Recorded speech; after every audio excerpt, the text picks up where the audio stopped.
Silencio, alumnos. La lección de esta noche apenas comienza.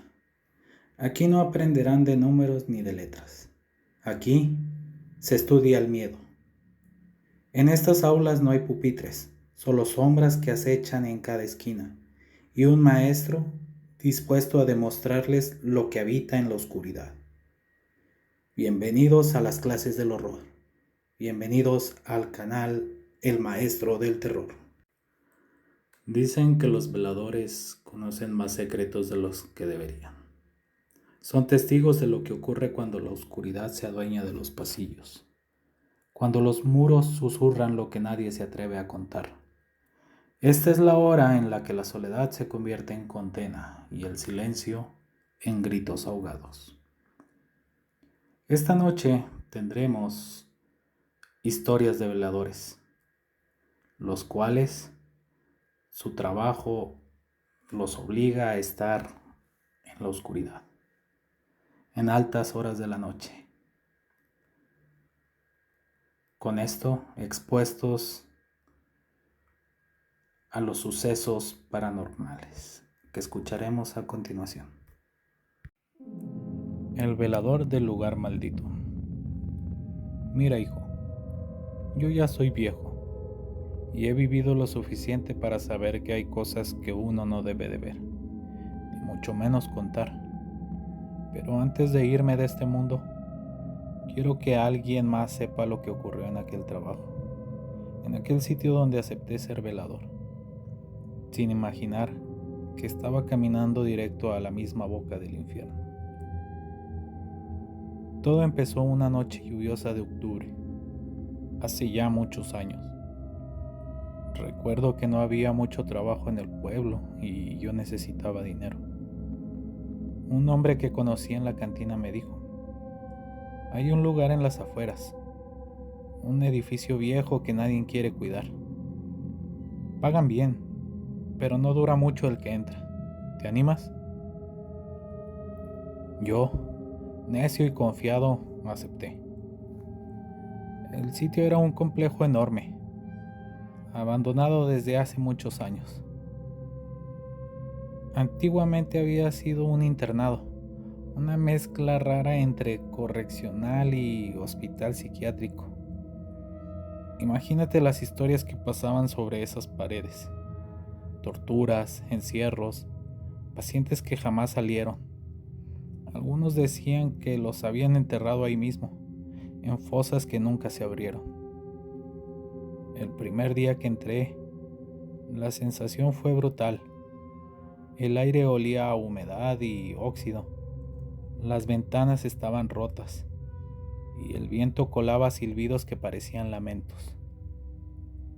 La lluvia golpeaba los techos de lámina como si fueran tambores, y yo estaba solo, o al menos eso creí.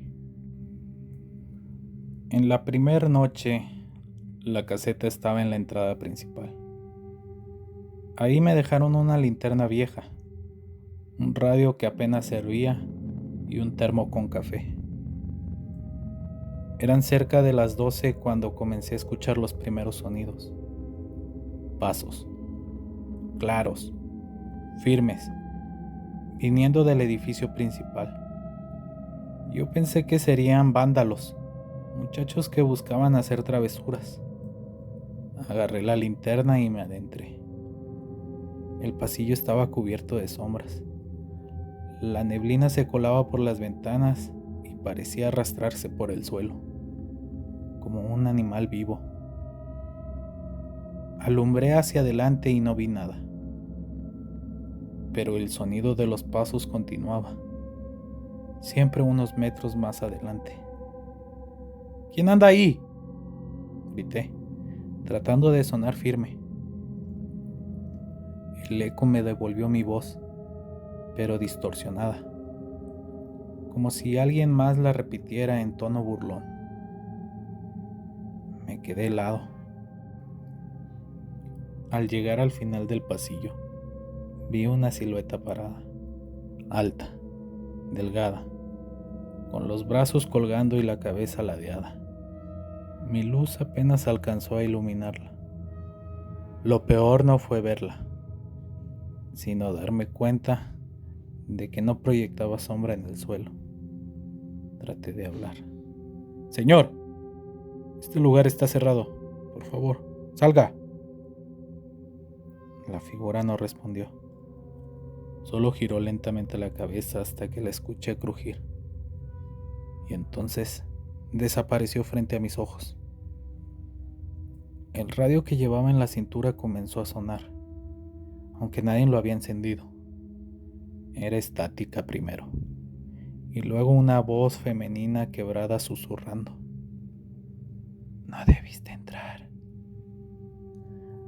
La segunda noche, volví. Claro que volví. El pago era bueno y yo no podía darme el lujo de perderlo. Me convencí de que lo había imaginado, pero la segunda noche fue peor. La tormenta era brutal. El viento sacudía los ventanales y hacía que todo retumbara. Caminaba por los pasillos con la linterna cuando escuché algo nuevo. Risas de niños. Eran suaves, jugando, rebotando por las paredes. Seguía el sonido hasta un salón antiguo. Las paredes estaban rayadas con garras o cuchillos, y en medio del piso, la pintura descascarada, había dibujos, como hechos por manos pequeñas, muñecos, casas, pero todos con ojos negros y bocas cosidas. De pronto, las risas cesaron, y un murmullo bajo me erizó la piel. Juega con nosotros.